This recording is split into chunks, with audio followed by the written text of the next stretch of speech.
Почитувани гледачи, добре дојдовте во ново издание на Аргумент Плюс, како што најавивме на крајот на дневникот. Наш денешен гостин е господин Страшо Ангеловски, председател на МАК Конзервативна партија. Ангеловски, добар ден и благодарам што ја прифативте поканата. Добар ден, Христос воскресна. Така, се уште се вика Христос навистина воскресна до Спасовден, ако не се лажам. Така. Добро, повод за мојата покана е предлог стратегијата на која што работевте подолго време за обнова на сопствената нација, за духовна обнова на нацијата. За тоа ќе поразговараме условно речено во вториот дел од емисијата. Сега сакам да ве прашам за она што актуелно денеска се случува и овие денови во законодавниот дом.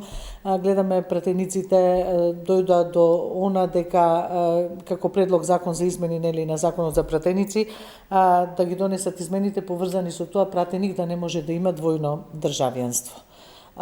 Што мислите, што е причината и зошто баш сега?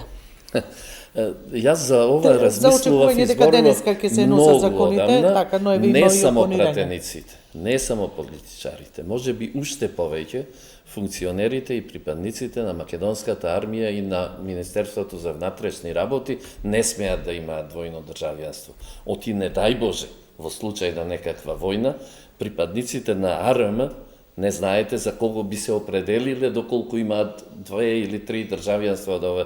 Така што повеќе од потребно е да се укиде можноста за двојно државјанство на тие сите избрани и именувани функционери, но јас одиме малку понатаму и велиме вака.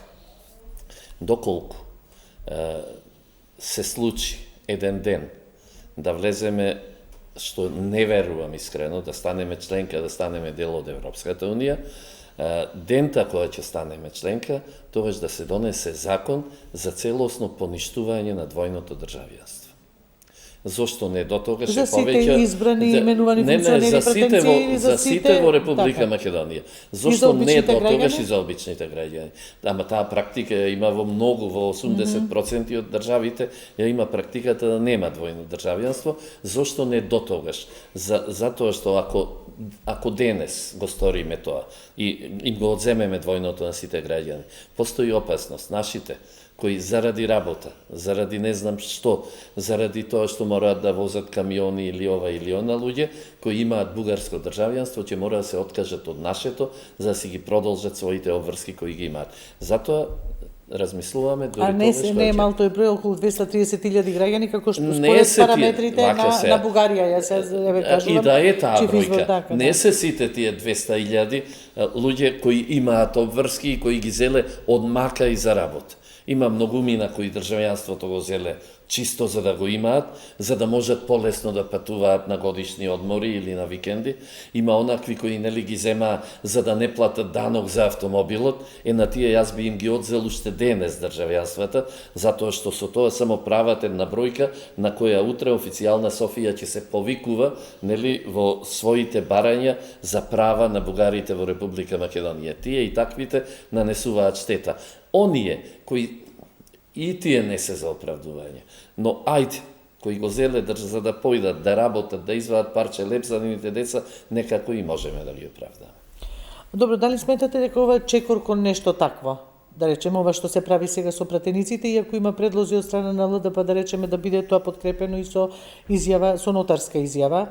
СДСМ бара да бидат и сите функционери, нели избрани, именувани функционери опфатени со ова, инаку ја условува поддршката за изборниот законник. Еве дуи пред малку излегува со став дека го блокираат ваквиот предлог, значи нема да гласаат за ваква можност. Дуи го блокираат заради една проста и на сите јасна работа, затоа што речиси сите функционери избрани, именувани и луѓе на високи функции во албанските партии имаат двојно или тројно државјанство.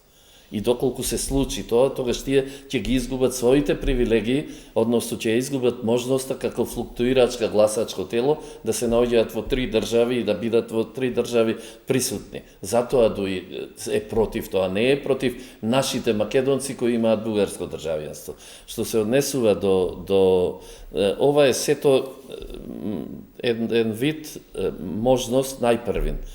Еден дел од македонските пратеници, посебно оние кои се во десната политичка опција, за кои нели се прикажува и се раскажува дека имаат бугарски државјанства и така натаму, да докажат пред македонската јавност дека ги немаат, и второ, да одземат на бугарската пропаганда, да ја одземат можноста да шири лажен наратив дека ете и македонските власти, односно огромен дел од македонските власти имаат бугарско државјанство, односно се, нели, според државјанството се припадници на бугарската нација. Од тука сметам дека овој потек е заради тоа. Ангеловски, одамна сте во политиката, МАК, впрочем е прва партија на македонската политичка, практично го навести плурализмот, нели, на македонската политичка сцена, раните 90-ти, ако не и крајот на 80-тите, нели, години. Дали сега владеачката партија ВМРО-ДПМН, секој сме се имали информации, па и според, нели, извори, пак ќе речем од бугарска страна, што одеа со списоци, не знам, за гласање, за и други, нели, списоци од министерствата таму, дека најмногу од ВМРО-ДПМН имало пратеници, што имале и функционери поранешни, не знам, актуелни, што имале бугарски државјанство. Јас, бидејќи немам видено докази за тоа... Дали имате некакви сознанија? Немам, и затоа и реков. Ова ќе биде, можеби, вистинска ситуација, да им се извадат таквите адути на официјална Софија и на пропагандата на официјална Софија, дека ете, пратеници, министри, директори, не знам какви се нефункционери од ВМРО-ДПМН, значи претежно од ВМРО имаат бугарско државјанство, и доколку ова се усвои, доколку луѓето докажат, нека биде тоа дури со изјава на нотар, јас немам ништо против, тогаш еден адут од рацете на пропагандистичка официјална Софија ќе биде исфрлен од рака. Така. Друго за кое што деновиве, нели, се разговара во собранието е техничката влада да оди во историјата, на пржинска влада. Што сметате вие, дека треба конечно да оди, требаше и предходно да... Историјата има своја светла и темна страна. Значи, оваа влада, овој експеримент е пржинската влада, треба да оди во темната страна од историјата. Зошто? Па на крајот на краиштата тоа е неуставен експеримент. Во Уставот на Република Македонија не постои такво нешто.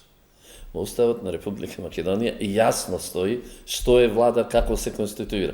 Во ниту една точка не постои пржинска, ваква или онаква влада. Значи, како неуставна категорија, таа не смееше да постои ниту до денес, и јас сметам дека кога веќе се покрена тоа прашање, дека треба веднаш да се укине, а не да се остави уште еден... Со одложено дејство е таков законот, тоа е многу лошо. Не првите наредни, изборите после тоа парламентарно што ќе биде. Доколку е проценет дека нејзиното постоење не е добро за Република Македонија. Зошто би го оставиле уште еднаш да има негативно влијание на Република Македонија? Тоа ќе рече да се укине сега и веднаш, и едноставно државата да се тргне по нормалниот, по уставниот пат по кој треба да оди. Пржинската влада не беше донесена ниту за да може опозицијата во секој изборен циклус да има некакво учество во власта во последните 100 дена. Едноставно се знае... на начин, нели, демек да контролира, да не случајно дојде до нарушување на изборниот процес, се знае зошто беше донесена. Зошто не беше донесена, да речеме, 2 изборни циклуси пред тоа? Туку беше донесена токму тогаш. Беше донесена за да се овозможи на она група околу Заев да влезат во власта, да успеат да се инфилтрираат внатре, за да потоа дојдат на власт. Тоа беше голем проект на меѓународната заедница за да се донесе таа група на власт, за да се смени името и да се потпише оној срамен предавнички договор со Атина. Значи тоа имаше наменска потреба беше и затоа беше токму тогаш донесена, токму тогаш одобрена и токму тогаш профункционира. Доколку некој денес повторно се спротивставува на нејзиното укинување, можеме да почнеме да размислуваме на овој начин. Зарем можеби нема повторно некој да биде инсталиран на власт, за да помине и францускиот предлог, односно бугарските барања, и за да се заврши со Република Македонија. Инсистирањето на таа влада да продолжи понатаму зборува во прилог на таа теза. И затоа јас велам, доколку веќе е проценето и оценето дека таквата влада не треба да постои, тогаш не треба да постои уште од денес. Доста оваа држава беше држава на компромиси. Односно, држава на може и вака, може и онака. Не, доколку не е добро постоењето на влада, не е добро уште од денес, а не нема да биде добро после првиот нареден изборен циклус. Ете таа е суштината. За ако одиме редовно, нели, да преброиме, нели, кога би биле наредните избори, редовните би биле за 2 години и 4 години после тоа ако одиме, нели, со редовен календар, значи тоа ќе биде 2032 година. Да сме живи и здрави до тоа, кој од нас ќе го дочека тоа, ќе видиме. Да.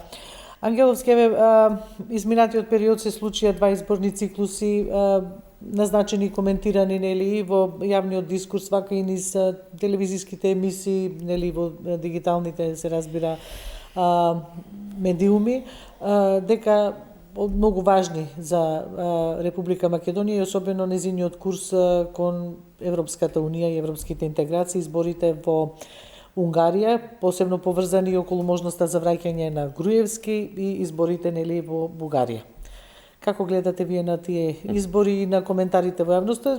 Ги читате, знам дека читате многу, следите се. Знаете, прво премногу... Па ги слушавте сигурно и коментарите до каде одеа. Премногу е широка големата слика за да им дозволам на сензационалистите изборите во Унгарија да ги поврзат со Никола Груевски и со неговото евентуално враќање овде.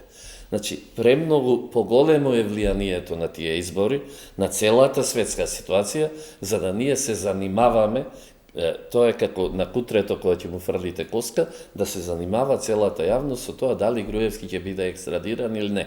Си постојат правни процедури, си постојат закони, постои се она што е потребно и тоа ќе се оди така. Она што за мене е повеќе индикативно е дека, например, јас говорев веќе откако е Доналд Трамп председател на Соединетите Американски држави, дека има тројца луѓе од кои мора да се ослободи доколку сака да ја реализира програмата на МАГА движењето, врз која програма тој беше избран за председател. Тоа се Марко Рубио, неоконзервативецот, представник на тие јастреби околу Трамп, тоа се Нетањаху, за кој говорев дека се ќе стори да го воведе Трамп во војна и го воведе, и тоа е Владимир Зеленски. Зошто Зеленски се покажа дека човекот на крај сега веќе почна да извезува војна од Украина. Видовте дека отиде во заливските монархии на Блискиот Исток за да подпишува договори за користење на дронови, за да испраќа своји тимови таму и така натаму. Меѓутоа, и она што го направи со Унгарија е повеќе од индикативно дека се стави целосно на страна на таа либерална европска елита и помогна во поразот, и тоа интензивно помагаше во поразот на Орбан, со тоа што видовте дека со месеци не дозволуваше нафтоводот Дружба да испорачува нафта за Унгарија и Словачка. И јас напишав текст пред изборите во Унгарија дека тој нафтовод 5 дена или 10 после изборите веднаш ќе профункционира. Од денес нафтата веќе тече. Значи дека сето беше лага, се беше и смислено за да Унгарија се најде во една криза, за да унгарците бидат незадоволни од владењето на Орбан и за да дојде до промена на власт. Истовремено таа унгарска тајна служба постави експлозив во близината на Кањижа, во близина на гасоводот во кај нашиот северен сосед во Србија. Значи, сето тоа беше насочено кон тоа како Орбан да ги изгуби изборите, сметајќи дека со тоа либералната елита ќе го уништи суверенистичкото движење во Европа. За жал, резултатите на изборите во Унгарија кажуваат нешто друго. Резултатите кажуваат дека Унгарија во моментов е единствена држава во светот во чиј парламент нема ниту еден припадник на левата политичка опција. Да. Трипартитен парламент, сите се десничарски партии со нијанси во однесувањето. Да речеме, Орбан е конзервативен десничар, а во споредна со него Маđар е либерален десничар, ако воопшто постои такво нешто, бидејќи јас сметам дека либерализмот и десницата не може да одат заедно, така што останува околу Унгарија и уште нешто. Маđар со својата листа, онаа директната листа на пратеници, освои 44. А таму има комплициран изборен модел. 94 од пратениците му се избрани со тие поединечни изборни единици и тврдат познавачите на состојбите во Унгарија дека еден дел од тие луѓе се многу блиски до Орбан и дека е можно некој од нив да му свртат грб на Маđар и да повторно да бидат со Орбан.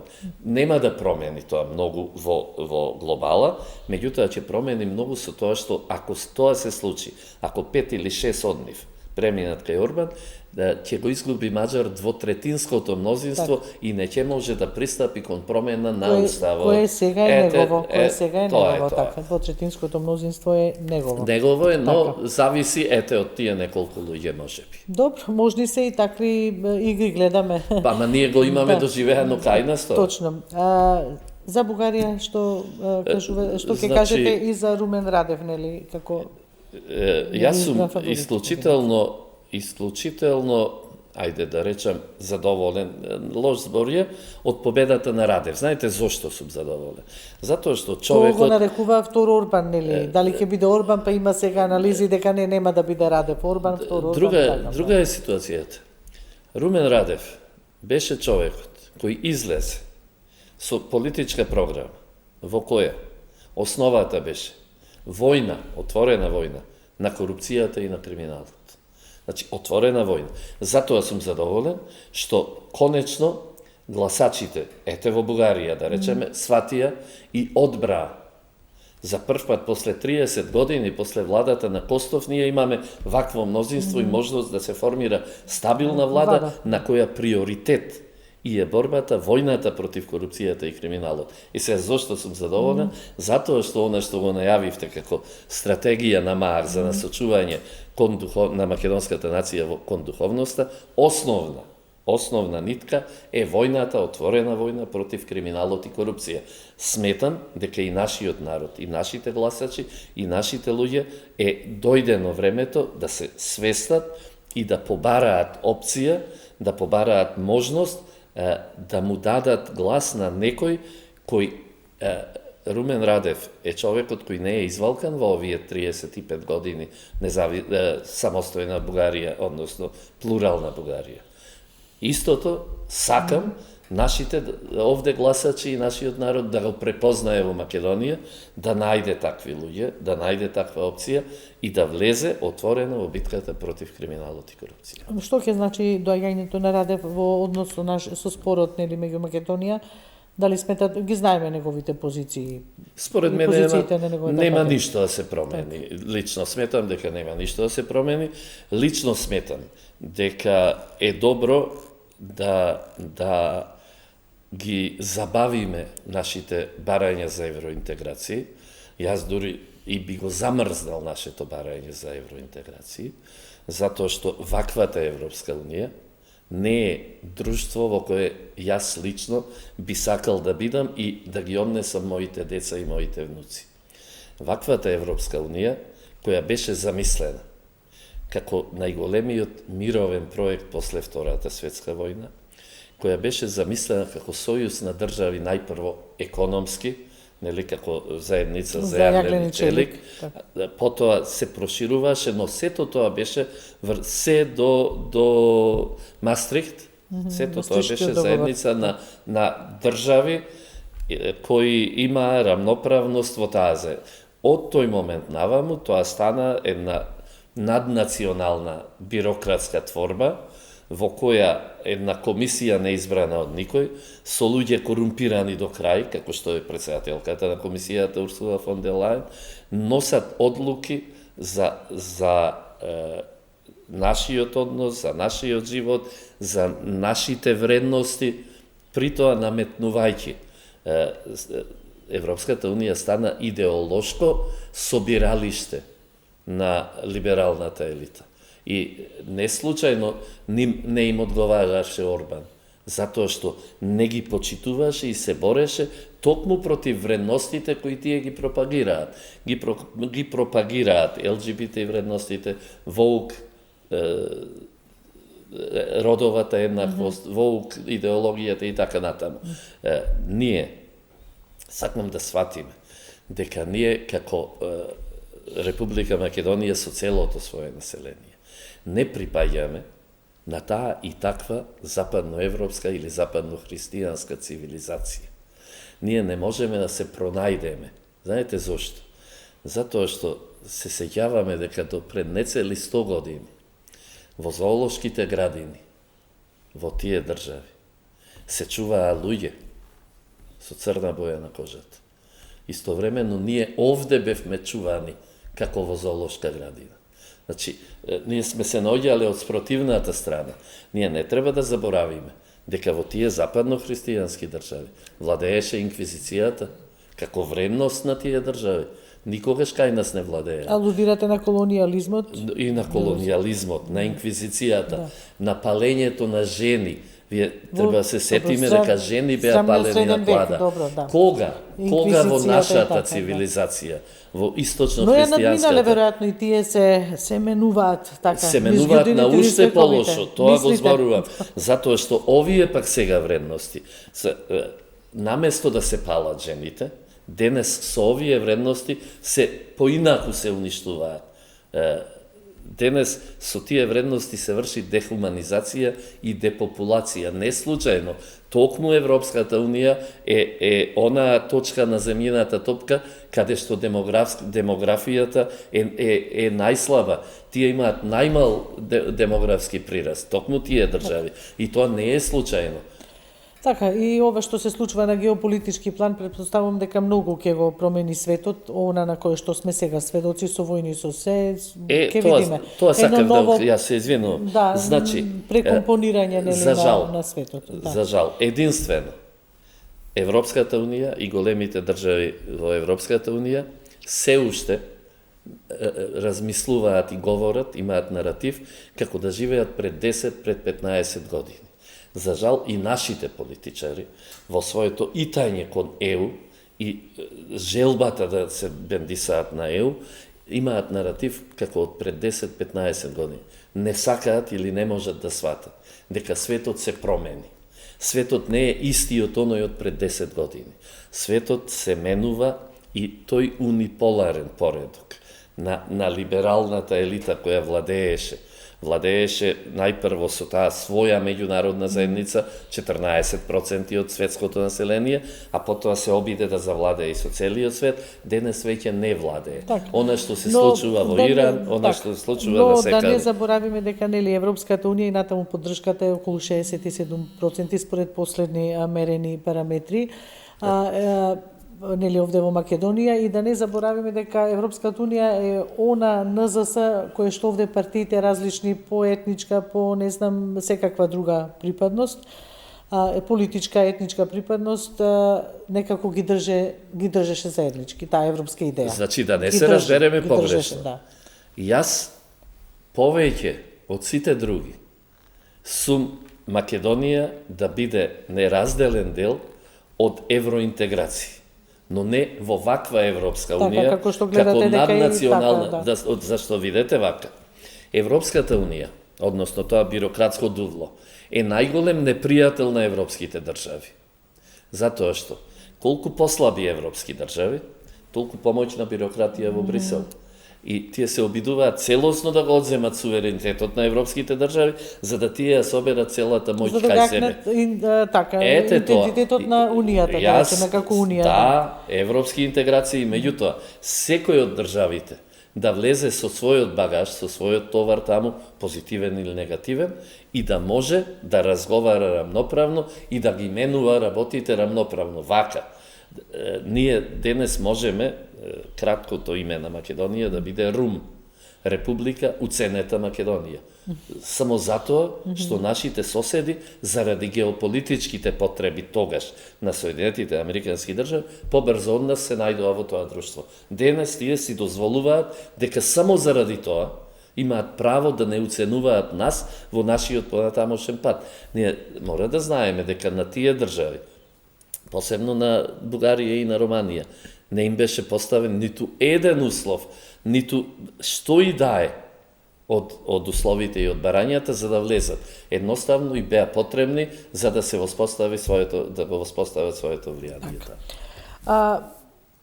Да преминеме сега на предлог стратегијата за обнова на духовноста на нацијата. Велите, Ангело, зошто дојдовте до ваква идеја? Што е она што ве поттикна и што предвидувате во таа стратегија? Па ова сето што го зборував до сега всушност е поттик за да почнеме да работиме на таа предлог стратегија, ја велам, затоа што останува отворена, нели, доколку има уште предлози да се внесат.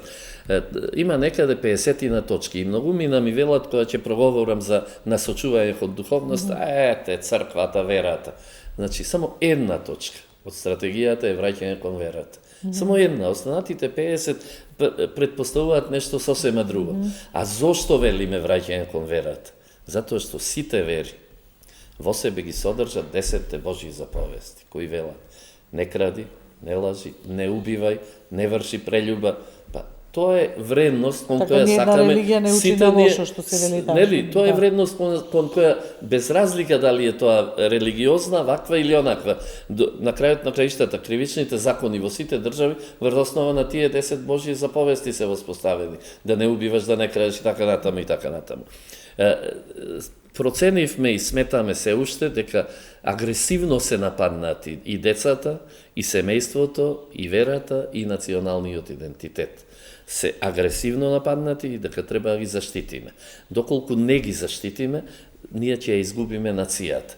И сега, целото човештво е нападнато. Но, за жал, помалите нации или најмалите нации ќе бидат први на удар и први ќе бидат кои ќе се изгубат во тој агресивен напад. Затоа чинам дека е последен момент ова што го сторивме. И сега ќе звучи малку... Виновници наоѓате за таквата состојба, виновници условно речено, вие кон никого не посочувате, нели со прсти не покажувате, виновници наоѓате и во самите представници на нацијата. Сите ние сме нацијата или граѓаните на Македонија, бидејќи сме мултиетничка држава. И затоа, кон што е насочена оваа стратегија? Претежно кон според нас, две најголеми зла. Тоа е екстремниот хедонизам и конформизмот. Зошто? Затоа што првото е екстремен хедонизам, како потреба да се има што повеќе материјални богатства, да се имаат куќа, елитна куќа, да се имаат 10 стана, да се имаат 2 джипа и 5 автомобили, да се има ова или она, тоа ја создаде високата класа во Република Македонија или владеачката класа. Без разлика на која партија припаѓаат. Луѓето сватија дека за да го имаат тоа, а водени од својот радикален хедонизам, сватија дека треба да бидат во политиката и дека така најбрзо ќе го реализираат својот радикален хедонизам. Така се создаде таа владеачка класа, хедонистичка класа, која во моментот владее со Република Македонија. Пак ќе речам, која ја има во сите политички партии. Потоа, конформизмот. Конформизмот е една ситуација во која, за жал, припадниците на македонската нација, наместо да бидат субјект кои ќе раководат со собствената судбина и со судбината на државата, тие се објект со кој се раководи. И зошто е тоа така? Затоа што конформистите во оваа држава ја представуваат сега пак средната класа. Тие се луѓе кои сакаат да имаат една добра работа, да имаат убав стан во нека елитна зграда, да имаат убав автомобил, да можат да отидат на летен на зимски одмор, да можат да почекаат 3 часа на граница за да појдат на викенд на некој од краците, и тие и такви ја представуваат средната класа, но тие почувствуваат дека за да го имаат сето тоа, треба да бидат блиску до владеачката класа, односно до хедонистите, и да им даваат поддршка ним. И тие и таквите секогаш ќе ги видите на фотографија до некој од владеачката класа, секогаш ќе ги видите ваму или онаму. И така се создаде средна класа, а тешко на таа нација, каде што средната класа е потоната во зоната на комфорт. Средната класа треба да биде таа која ќе ја придвижува нацијата напред. Нели сите и меѓу граѓаните, нели во обичните разговори стои дека средната класа во Македонија се изгуби. Не е изгубена. Или постои уште на овој начин. За жал, ова е средната класа, тоа се луѓето вработени во државните институции, кои, реков, да и ги уживаат сите овие привилегии. При тоа се создаде и онаа најниска класа, благодарение на сето ова, најниска класа, која јас ја нарекувам лојалисти. Тоа се луѓе кои никогаш ништо не добиле ниту од власта, ниту од партијата каде што припаѓаат, а кои постојано, за да гласаат за партијата на која се определиле, без при тоа да размислат со својата глава, дали е дури, кај нив има и двојни стандарди, додека е противничката партија на власт, се што таа прави не е добро. Откако нивната партија ќе дојде на власт, доколку го прави тоа истото, тогаш е добро. Тоа се тие лојалисти кои на крај велат само не бараат за гласање, но повторно утредента излегуваат на гласање и тие се темелот на владењето на конформистите и хедонистите. И конечно четвртата класа, според мене тоа е класа на политички мрзеливци и скептици. Таа е најбројната. 50% од луѓето во оваа држава припаѓаат таму, тоа се луѓе кои велат сите се исти, јас не излегувам на гласање, никој не го заслужува мојот глас, и така натаму нема опција за мене, а тоа се должи на нивната политичка мрзеливост, затоа што тие ги следат само мејнстрим партиите и сметаат дека нема за нив опција. Од што немаат сила да навлезат подлабоко, да побараат, да видат. Јас, да речеме, мене, кога се случуваше нашиот прием во НАТО, именување на името, многу ми навелеа, па како сега нема некоја опција која е против НАТО? Од 90-та година, од основањето, Маак се залага за неутрална и демилитаризирана Македонија. Значи, не против НАТО, туку за неутралност и демилитаризација. Значи, имало опција, ама тие биле мрзеливи да ја побараат опцијата. И доколку тие и таквите успеат да се оттргнат од својата мрзеливост и од својот скептицизам дека нема, тие може да бидат најјаката политичка сила во оваа држава.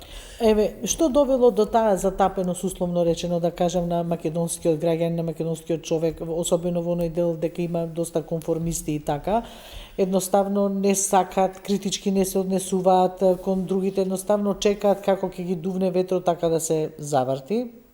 Го кажуваме тоа, нели, ние дека има и доста сончогледи и се чудиме како еден бил ваму, па сега преку ноќ станал ваму, нели, советник или не знам што, просто да се чудиш и како дојде македонскиот граѓанин еве до тоа ниво, да речеме. Не останал верен на своите принципи, на своите ние ја имавме таа ставови, погледи, видувања. Ја имавме таа несреќа во 90-тите, кога се возобнови независната македонска држава, истовремено да се воспоставува и униполарниот либерален светски поредок.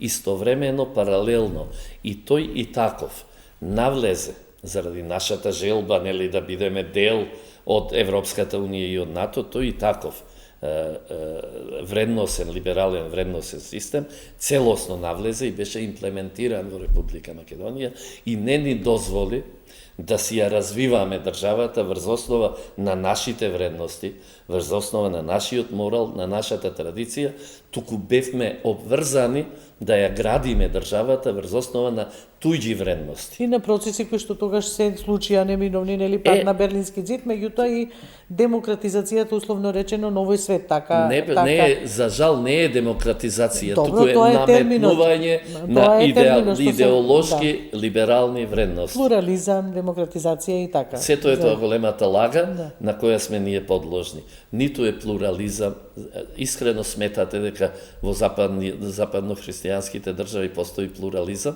доколку во оној комунизам стар зборувавме за едноумие, сега зборуваме зборувавме за еднопартиско едноумие, сега зборуваме за двопартиско едноумие. Така што вие гледате дека само мејнстрим партиите... Така, насекаде се две големи партии кои што се менуваат од време на време, секаде е тоа, да речеме... Не, дури и се обединуваат за да не дозволат оние поинаквите да дојдат, па вие гледате во Франција, левицата и десницата, онаа централистичка десница, се секогаш заедно за да не се дозволи на поинаквите, односно на суверенистите да дојдат на власт. Истото во Германија. Социјалдемократската партија и десницата се заедно за не дозволат тоа се сепак тенденции поглобални, нели, тенденции како може една држава како Македонија да се спротивстави. Ние мораме затоа да се вратиме на нашите вредности. И во таа стратегија има неколку од тие точки ќе ги кажам, да речеме, ние мораме во нашиот образовен процес да ја вратиме воспитната компонента. И на тој процес треба да стане воспитно-образовен процес. Јапонија во првите 3 години учениците одат на училиште и имаат само воспитна компонента. Дури 4-та година започнуваат со образовната компонента. Гледајте ја каде е Јапонија и гледајте го нивниот однос. Па велиме да се воспитуваат не само децата, туку и луѓето врз основа на традицијата, на почитувањето еден со друг, различниот од себе, така со сосед, дури и непознат со непознат да се почитуваат, помладите да ги почитуваат повозрастните. Тоа ние сме го имале, да се вратиме кон таа наша традиција, да се вратиме кон културата на умот, кој создава трајни вредности, наспроти да речеме се поприсутната култура на телото. Ние гледаме дека имаме некои перформанси, нели, со голи задници излезени на сцена и тоа се представува. Тоа не остава трајни вредности зад себе. Ние мораме да речеме, мораме да се вратиме кон вистинските вредности. Вие ќе сретнете низ град на улица еден академик кој пешки или со велосипед оди во академија. Покрај него ќе помине момче од 18 години со автомобил од 120.000 евра. Зошто е тоа така? Да, го има тоа, затоа што се негуваат погрешни вредности. Тоа е тој радикален хедонизам со кој ги задојуваме и собствените деца. И затоа си ги губиме собствените деца во неможност овде да ги задозволат тие своји хедонистички потреби, ни заминуваат надвор, сметајќи дека таму побрзо ќе се збогатат и побрзо ќе дојдат до такви материјални богатства. Духовното мораме да им го вратиме и на собствените деца, но пред се во себе. Ова е битка на целото човештво. Ова е битка на целото општество, но првично, ова е битка на секој од нас внатре во собствениот ум. Ако ја изгубиме ние во собствениот ум, тогаш ќе ја изгуби и општеството и човештвото. Со кои механизми планирате да ја спроведете оваа стратегија и како? Рековте прво во образовниот систем, ако не идете нели на разбирање и тоа. Очигледно не наидуваме на разбирање. Јас ќе ви кажам, некаде пред еден месец ние доставивме, како партија, како МААК, доставивме предлог закон за спречување на влијанијата на социјалните мрежи врз малолетните лица под 15 години. Го доставивме... Еве дека некаде во државите се укинуваат. Го доставивме до сите пратенички групи и до председателот на собранието. Сите медиуми, вклучително и вашиот, сега морам да кажам, беа уредно поканети, ниту еден не дојде да станува збор за акутно прашање за кое се разговара во целиот свет, ниту еден медиум не дојде да каже дека некој во оваа држава седнал, макотрпно работел, составил предлог закон од 15 члена за да ги заштити собствените, но и децата на сите нас. Но барем овој медиум ве поканува во емисиите, да, ви благодарам. Не знам за другите, не ме интересира, меѓутоа. Знаете зошто? Стават 24 ги отвора овие теми, знаете, немаме овде табу теми за ништо. Знаете зошто? Ние мораме воспитувањето на децата, да им го вратиме на учителите и на родителите, а не на социјалните мрежи. И јас не случајно наведов еден пример. Пред 10 дена во Израел беше уапсено 14 годишно момче, затоа што работело за иранската тајна служба, а било врбувано преку социјалните мрежи. Ова е краен пример, меѓутоа и она што се случува, убиствата во училиштата, она што сето е тоа под влијание на социјалните мрежи. Го поднесовме тој предлог закон. Сега ќе одиме понатаму, ќе подготвуваме. Прифатен е, не е прифатен, како немаме се уште информација од ниту една пратеничка група, но еве вчера Турција усвои таков закон. Европската унија на ниво на ЕУ веќе разговара да се донесе таков закон на ниво на целата Европска унија, а не секоја држава поединечно го носи. Значи, има веќе некаде примери кои што и донесува. И после тоа, доколку ЕУ го донесе, јас сум сигурен дека и нашите пратеници ќе го донесат. Но зошто не сега? Зошто да не испревенираме? Зошто ако веќе сме го понудиле како предлог закон? Министерот Антоновски, нели, што е за дигитална трансформација, сега пред известно време, баш на овие актуелни теми, бидејќи малку подолг период се актуелни, на која возраст, нели, младите треба да им се забранат пристап или дел од тие мрежи да не можат, нели, да се закачуваат на нив, рече дека за сега не се размислува за укинување на некои од тие мрежи. Знаете кој прв донесе таков закон? Технолошки најразвиените држави, Австралија, Јапонија и Јужна Кореја. Потоа и Португалија, Грција, за вчера и во Турција и така натаму и така. Значи, тоа е еден прв чекор. Добро, веројатно точно прв чекор, веројатно големите држави, па ние секогаш нели ги следиме. Потоа ќе поднесеме предлог закон за укинување на термините родова еднаквост и се што произлегува од таму.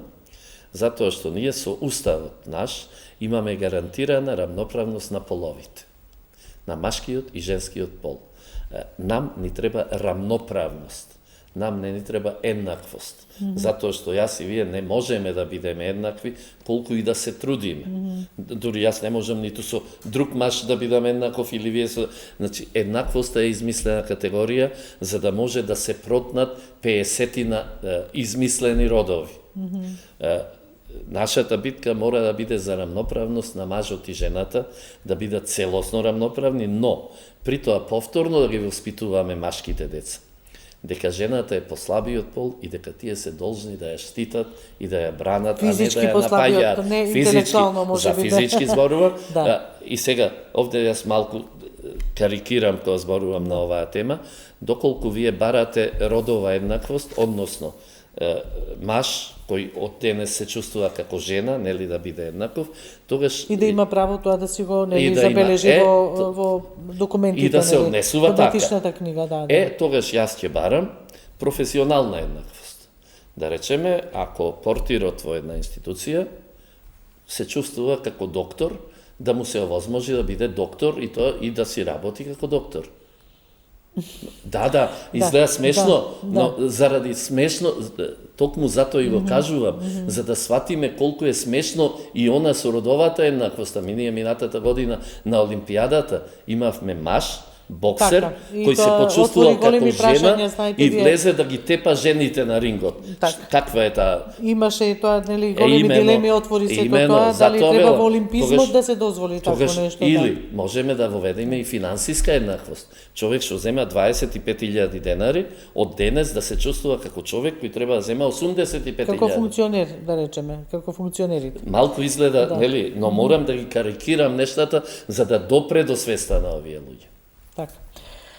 Ангеловски, ние речиси, го гледам часовникот, гледам дека више не помина времето. Има што да се зборува и за оваа стратегија. Рековте 59 точки, ако добро запаметив. Ке бидете повторно наш гостин. Интересно е, рековте дека на некој начин сте почнале да е нејзината реализација со предлагање, нели, на предлог закон во законодавниот дом, па ќе видиме, ќе ги следиме вашите активности, наку секојаш добре дојден, нашата телевизија е отворена за сите. Ви благодарам. Едно сакам на крај да кажам, дека се ова што го работиме е насочено како да ги заштитиме нашите деца. Јас велам, во Македонија ние имаме една страшна дрога која ни ги напаѓа децата и ни го разорува општеството. Има, за жал. Доста присутна. Не мислиме на истата. Точно. Ние во МАК ја нарекуваме дрога, ја нарекуваме ККНП. Корупција, криминал, непотизам, партизација. Тоа ги брка нашите деца одовде, а ни го разјадува општеството. Го има и тоа, има и вака дрога и све. Е битка за да го заштитиме општеството и од оваа дрога. Така, добро, благодарам уште еднаш за гостувањето и благодарност до нашите почитувани гледачи. Довидување. Значи...